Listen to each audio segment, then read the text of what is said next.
Hi guys and welcome again. In this lecture I'm going to explain the array command.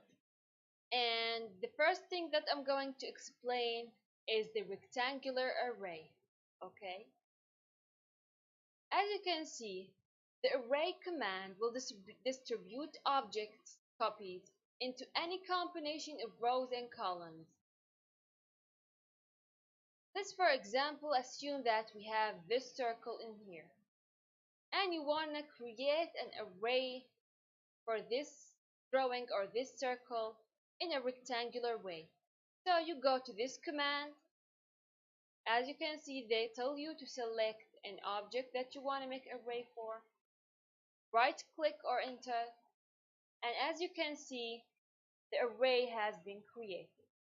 You can modify and change the properties of this array, whether from these arrows, these points and joints over here, or from this palette that has appeared to you. As you can see, we have 4 columns. 1, 2, 3, 4. And we have 3 rows. 1, 2, and 3. Now you can change it, for example, to 3. Click enter. You can change this for 5. Click enter. Zoom out to make yes. Now as you can see, we have 3 columns and we have like 5 rows. You can change the spacing between the column. You can, for example, make it 50. Enter. C.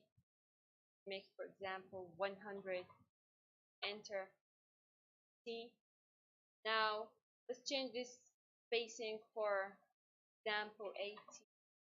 Enter.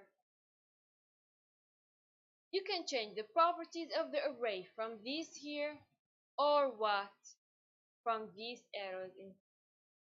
You can increase the columns number by clicking on this and then moving it right left. And then you can change the spacing between these columns from this one here. Click on it. See, the spacing will increase or you can decrease. Okay? And the number of rows, you can increase the number of rows by clicking on this and zoom out. Okay, zoom out just here. Activate it again. See? From this arrow, click here. And then you can change this spacing between the rows from this one. Click on it. This will increase the spacing. This will decrease the spacing. As you can press escape and the properties will be all set. And this is how you create a rectangular array.